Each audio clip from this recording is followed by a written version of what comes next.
What's up, everyone? Today is October 24th at the time I'm recording this, and today is my birthday. So I figured I'd lessen my stress load by making this video. It's been nagging at me about this topic. I've released posts and threads about this in the past, but recently it seems like people aren't reading them.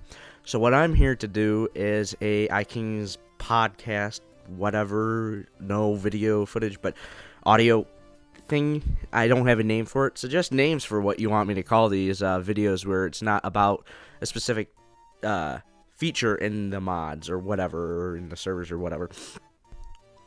But yeah, today I'm going to be talking about the pre-release policy and why we don't do them. So I'm just going to go to the thread and read off what I have on the thread because it's a lot easier than me just saying it off the top of my head. This is what you would read this is what you would hear or see if you went to the pre-release policy thread on the iKings SEC forums. So here I'm going with reading it off. So the pre-release policy and why we don't do them. So welcome people who want pre-releases and are wondering why we don't do them.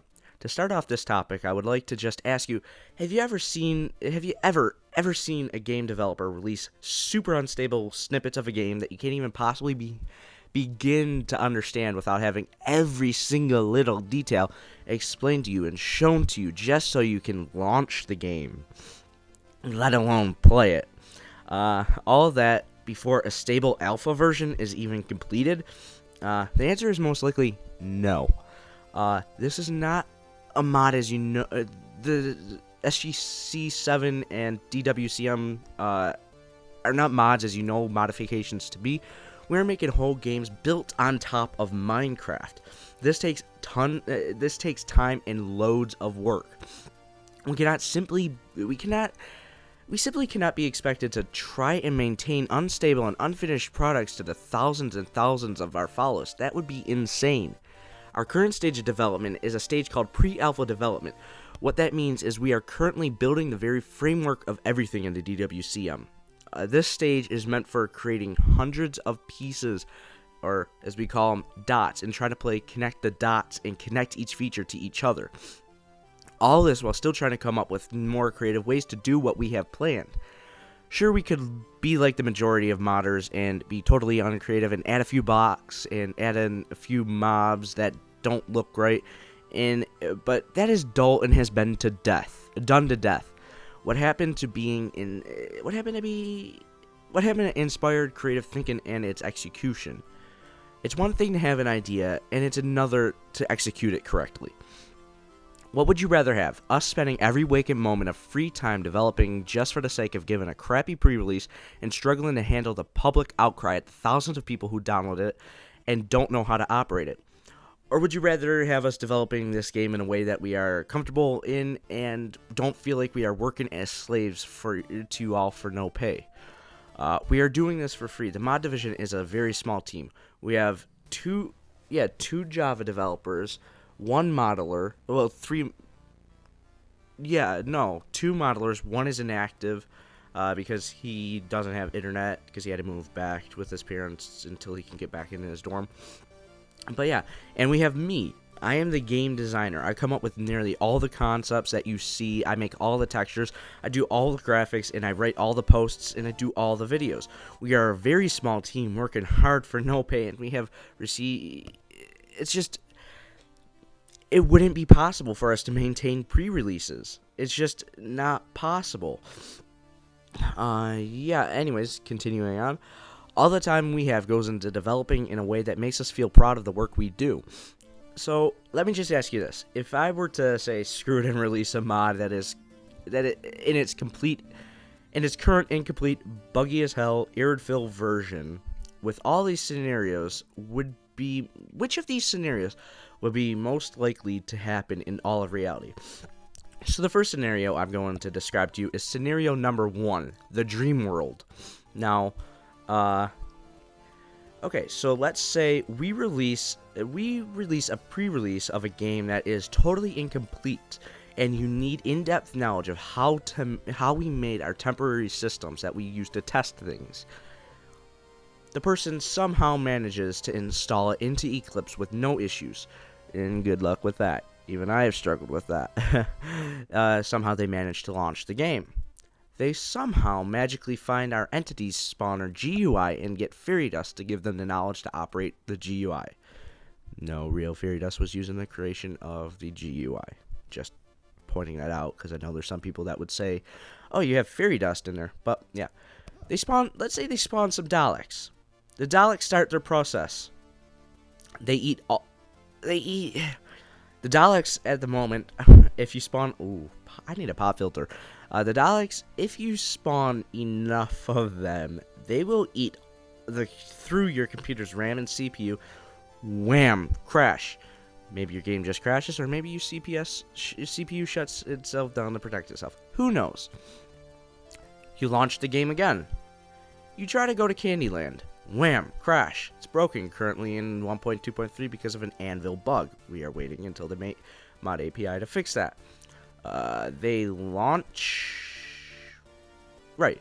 Yeah, they launch the game again to find out they are in the nether with no way out and every chunk loading at the same time. Whammo! Crash again. They launch the game again. They try to get to the TARDIS interior. Wham! You just corrupted every map you have in your saves folder. Right. Nice. You just corrupted all of your maps. They experience all the above bugs, plus others that I didn't list, and they lose all their maps. They come to the Ikeys SGC forums or the Minecraft forum post or the Planet Minecraft thread, and they just kindly say, it's awesome. I lost all my maps and loved everything that I couldn't use. I love you for releasing this pre-release of an unfinished game that has corrupted all of my save files. Everything is hunky-dory and with an utter of bippity-boppity-boo. Everything is perfect and no one is pissed off. Now that was scenario number 1, the dream world. Now, scenario number 2 is the reality of things. So, we release a pre-release of a game that is totally incomplete and you need in-depth knowledge of how we made our temporary systems that we use to test everything. They cannot install the project file into Eclipse with nothing going wrong. They can't seem to manage to launch the game for hours.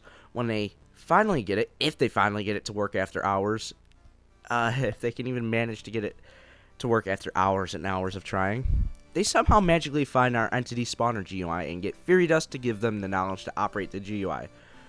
They spawn some Daleks. The Daleks start the process. I don't know why I'm saying it in Canadian like process. Americans say it as process. They eat all the computer's RAMs and CPU power, and then wham, crash. Maybe your game just crashes, or maybe your CPU shuts down to protect itself. Who knows?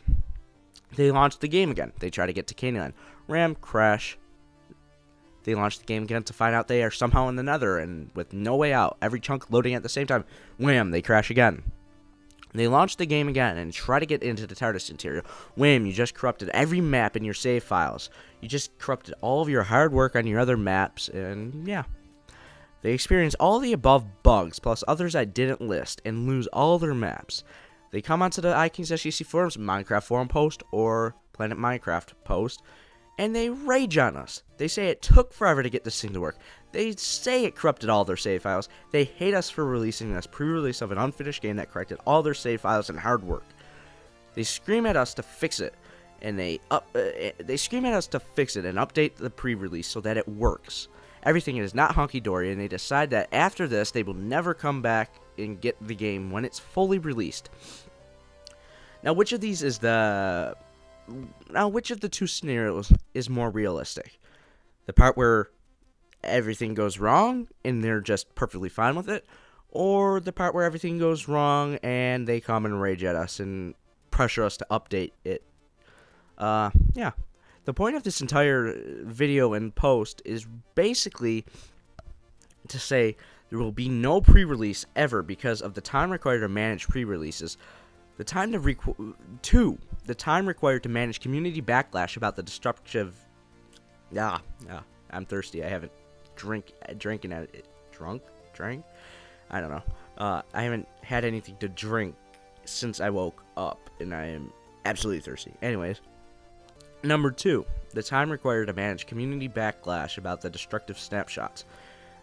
Number 3, the fact that we have Right. Anyways, 3, the fact that we have a small development team.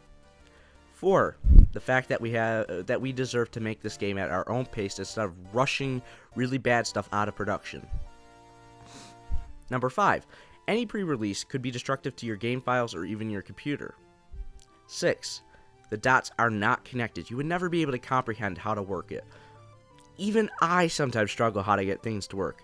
I sit there, oh, it's been a month since I used the world selection GUI. How do I zoom in? Oh, yeah, it's R. No, you wouldn't be able to understand how to operate this without us writing everything down and explaining everything in nauseam.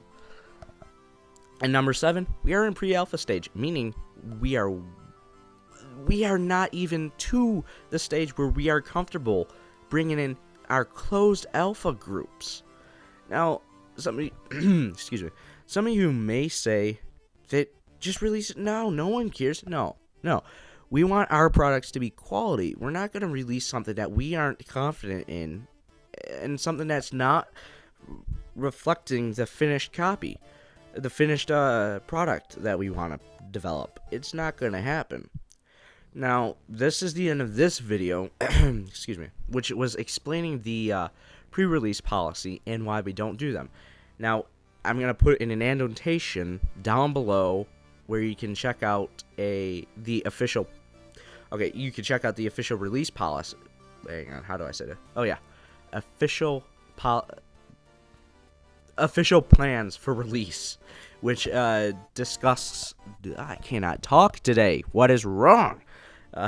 Anyways, yeah, which discuss... Wow. Can I say this word? Which discuss...